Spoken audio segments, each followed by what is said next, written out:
Desafíos matemáticos. Antes de comenzar, quiero invitarte a que visites nuestro blog, donde podrás encontrar los resúmenes escritos. El link está en la descripción. Buen día, este es el resumen de las actividades Aprende en Casa del 31 de mayo para sexto grado. Comenzamos con educación socioemocional. El tema es tristes pero jamás derrotados. Todos llegamos a sentir tristeza a lo largo de nuestra vida, y no es motivo de vergüenza, al contrario, es muy bueno identificar y darle un nombre a la emoción para poder trabajar con ella. Recuerda que algunos de los efectos son falta de apetito, apatía, desgano, pérdida de interés en las cosas por lo general disfrutas, y en casos severos hasta puedes llegar a la depresión. Recuerda que las emociones son parte de ti y lo importante es identificarlas y regularlas para conocerte mejor. Ten presente que tanto niños como adultos se pueden sentir tristes y ambos pueden saber o no regular sus emociones. Muchas veces ni se dan cuenta de las causas de su tristeza y eso hace que se dejen que las emociones los envuelvan. Ahora imagina que una persona se siente que no le quedan fuerzas, no quiere hacer nada, se ve cansada, sin ganas de nada, como si estuviera perdiendo el interés en todo lo que normalmente disfruta hacer. Parece afligida. Te preguntarás, ¿y cómo se cura? ¿Con qué pastilla? No, recuerda que la aflicción es una tristeza más intensa que hace que las personas se sientan así. ¿Puedes hacer algo para ayudarla? Debes recordar que hay tristeza, también existe felicidad. Si alguien ha sentido cansancio, apatía, desgano y falta de interés, eso ayuda a identificar la emoción que sientes, en este caso la aflicción. Lo que debe hacer es buscar la manera de regular la emoción, para lo cual se necesita tratar de averiguar qué es lo que hace que se sienta así.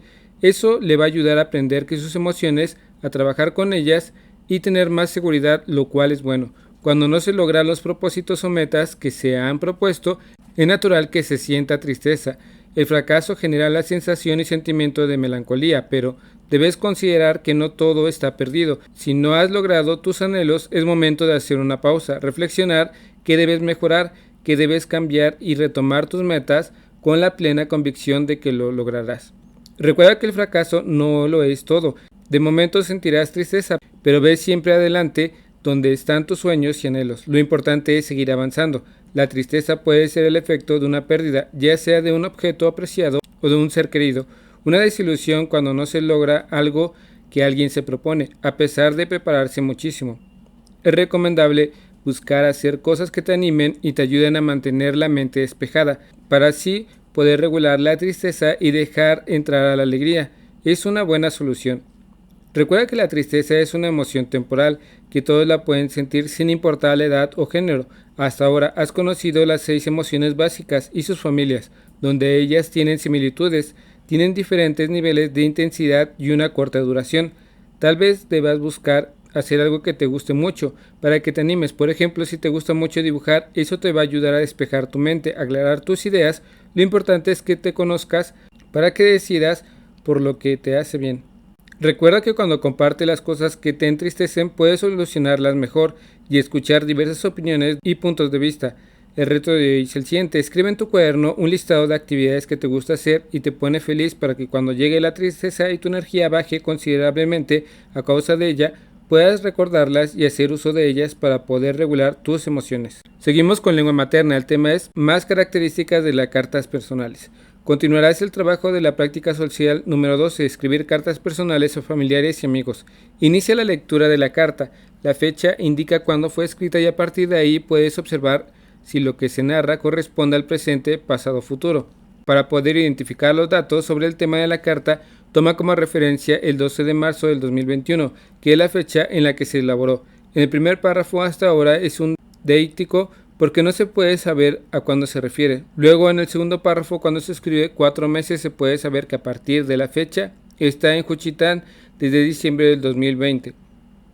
En el tercer párrafo, al incluir todos los días, permite inferir que se presenta constantemente durante un tiempo que lleva allá. Más adelante, con las palabras volvamos y regresar, se remite al futuro, cuando quiere volver al lugar de residencia. En el párrafo siguiente, de regreso de trabajar, vuelve a referirse a un presente continuo como el que ya te había hablado. Al hablar sobre el procedimiento de las tortillas y expresar cuando llegue, nuevamente se refiere al futuro, es decir, al momento en el que vuelva a su lugar de residencia.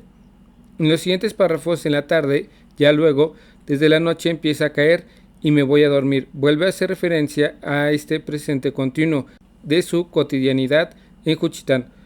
Y por último, los párrafos de cierre cuando escribe en algún momento deberá regresar a la ciudad y la siguiente vez me acompañas, se refiere a dos futuros distintos, uno más cercano que es el momento de volver en su lugar de origen y otro posterior cuando tenga la oportunidad de volver a Juchitán. Como puedes darte cuenta, es algo muy importante la fecha, porque te permite ubicar en el tiempo y obtener cierta información, por ejemplo, como desde cuándo está allí. Observa los elementos de la carta que dan datos sobre el lugar. Primero, al lugar que acompaña la fecha. Luego, se puede saber que sus abuelitos tienen un ranchito y al final de ese párrafo, al decir aquí, se refiere a donde está en presente las palabras de escuela, calle y deportivo. Se refieren a su lugar de origen, es decir, a un espacio distinto al que está. En el párrafo destacado, aunque no lo dice de forma literal, por el contexto de lo que viene narrando, se refiere al momento en el que se regresa a casa con sus abuelos, es decir, al ranchito. En el siguiente párrafo la palabra llegué se refiere a su lugar de residencia y en el último también por el contexto se puede inferir que el ojo de agua está muy cerca del ranchito. Cuando escribe como y veo las clases de televisión, también por el contexto se puede inferir que en el ranchito, pero al preparar sus tareas y hacerlas llegar a su profesor menciona que se va al café internet del pueblo, es decir, a Juchitán. En el siguiente párrafo, también por el contexto y por estar con sus abuelos, se sabe que se refiere a su casa. Cuando habla de la escuela, se refiere nuevamente a su lugar de origen y al final a Juchitán, el lugar donde se escribe la carta. Las cartas suelen contener los siguientes elementos: lugar, fecha. Ya observaste que incluirlas es más que un mero formalismo: destinatario, saludo inicial, texto y cuerpo de la carta, despedida y firma. El remitente, que también aporta información del lugar, se incluye en el sobre. La adecuación del lenguaje se hace solo al escribir, sino al hablar. Puedes adecuar tu discurso según quien sea tu destinatario. El reto de hoy es el siguiente: vuelve a leer las cartas que has recibido o que haya en tu casa, de amigos, compañeros y familiares, y analiza cómo se manejó el tiempo y si es posible comparte tus hallazgos con tu profesor y tu grupo, y también con los miembros de tu familia. Seguimos con historia. El tema es monarquías europeas, Francia e Inglaterra. Ten presente tu esquema interactivo en el cual registraste en la sesión pasada lo relativo a las monarquías, que fueron gobiernos donde todo el poder político lo controlaba un solo rey o monarca.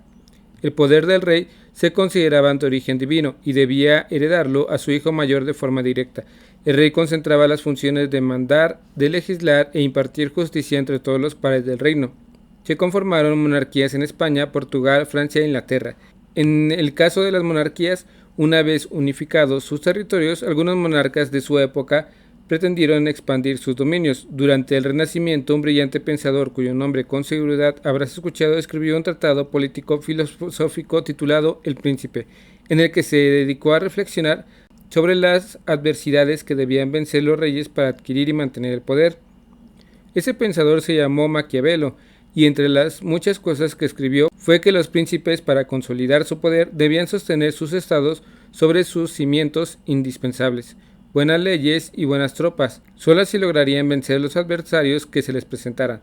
Buenas leyes y buenas tropas, buenos ejércitos. Maquiavelo le daba mucha importancia al arte de la guerra sobre el sostenimiento de las monarquías y también le daba mucha importancia al estudio de la historia. Se sabe que Maquiavelo fue un gran estudioso de la historia, sobre todo de la historia griega y romana, pero además un observador de su tiempo. Precisamente leyendo la historia y observando a los monarcas de su época, Maquiavelo se dio cuenta de todas las guerras, rivalidades y conflictos que estos debían sortear para mantener el poder.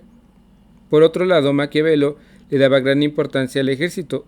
Un buen gobernante debe contar con él hasta en tiempos de paz, a diferencia de la Edad Media, donde solo se formaba un ejército ante el llamado de la guerra. Los monarcas en esta época, para consolidar su poder, tuvieron que organizar ejércitos modernos con carácter permanente.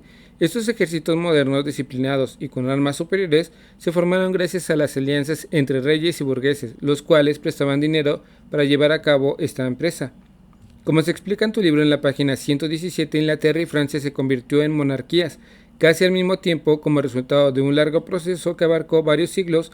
Mientras duró esta transformación, ambos reinos estuvieron enfrentados. Enfrentamiento número 1: la Guerra de los 100 años, Francia contra Inglaterra.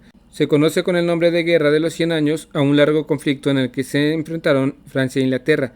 Esta guerra comenzó en 1337 y terminó en 1453, aunque fue interrumpida varias veces por tratados de paz y treguas entre los contendientes. En un principio los ingleses lograron vencer a los franceses en el campo de batalla. Los ingleses alcanzaron importantes victorias de Crécy, Polster y Azincourt. Sin embargo, hacia 1429 esto cambió, gracias a la participación de una mujer en la guerra, una campesina francesa llamada Juana de Arco, que afirmaba escuchar voces celestiales que la guiaban. El ejército francés logró vencer al ejército inglés. Seguimos con geografía. El tema es conservación de la biodiversidad. La biodiversidad o diversidad biológica como el conjunto de todos los seres vivos del planeta, el ambiente en el que viven y la relación que guardan con otras especies. La biodiversidad está compuesta por todos los animales, todas las plantas y todos los organismos, así como todos los ecosistemas, tanto terrestres como marinos, y toda la relación que establecen entre sí. En la imagen puedes observar parte de la biodiversidad de plantas y animales que tiene México. Estos son solo algunos ejemplos de la gran biodiversidad que tiene el país. Desafortunadamente, varias de las especies que puedes observar se encuentran en peligro de extinción. Para entender mejor el concepto de biodiversidad, debes tener presente que existen tres tipos de biodiversidad. La biodiversidad dentro de la misma especie a la que se llama biodiversidad genética, la biodiversidad de especies, que es el ejemplo que acabas de leer, y la biodiversidad de los ecosistemas. En la imagen siguiente podrás observar tres ejemplos de biodiversidad genética, porque en cada caso se muestra una especie diferente de ser vivo. En esta imagen puedes observar diferentes razas de perros, diferentes tipos de tigres y de maíz. Cada uno observa los siguientes ejemplos, en los que la acción del ser humano es la principal causa en la que se encuentran en peligro especies o ecosistemas. Un caso muy conocido es el oso polar, tal vez la especie en peligro de extinción en la que todos han escuchado, pero no solo esta especie se encuentra en peligro de extinción, sino su hábitat también. En la zona polar del hemisferio norte del planeta está desapareciendo debido al calentamiento global. Otro ejemplo en el que todo un ecosistema se encuentra en peligro a causa de la actividad humana es en el de los arrecifes de coral en el Caribe. Por otro lado, una variedad de matorrales de hojas finas conocidas como fynbos en Sudáfrica, los cuales representan uno de los mayores tesoros botánicos de África, también se encuentra en peligro debido a los incendios forestales, la expansión urbana y la destrucción de hábitat a causa de la agricultura. En Alemania existe un tipo de humedales en zonas encharcadas y depresiones que favorecen la biodiversidad de plantas y animales. Sin embargo, estas turberas elevadas están siendo drenadas y convertidas en cultivos para la obtención de bioenergía. Los ecosistemas y la biodiversidad son esenciales para todas las formas de vida en el planeta, incluso los seres humanos. Cuando la actividad humana no se plantea adecuadamente, se convierte en la principal del rompimiento en el equilibrio. Para el cuidado y la preservación de la biodiversidad en el planeta, es imprescindible contar con la participación de todos los niveles sociales y políticos a escala mundial. Asimismo, los acuerdos internacionales deben prever medidas para asegurar su cumplimiento. La ONU promueve los acuerdos entre naciones para reducir las emisiones contaminantes, ayuda a las naciones en el Fondo Económico para apoyar proyectos en el cuidado del medio ambiente, así como conciencia y divulgación de información sobre los datos del planeta. En cada persona está la oportunidad de generar un cambio en el ambiente. La lista siguiente enumera pequeñas acciones que sin duda va a generar un gran cambio. Estas acciones son muy importantes para el cuidado de los ecosistemas y las especies en que ellos habitan. Son pequeñas acciones que sin duda alguna generan un cambio. El reto de hoy es el siguiente: identifica las plantas y animales que hay en tu comunidad, el tipo de suelo, si hay ríos o desiertos y que forma parte de la biodiversidad. Escribe una lista de ellos en tu cuaderno y reflexiona si estás siendo afectados por lo que hacen las personas. Platica con alguien cercano acerca de las medidas de cuidar la biodiversidad de tu comunidad. Espero que este video te ayude un poco. Si conoces a alguien que le pueda ayudar a este video, comparte, dale like y suscríbete. Saludos.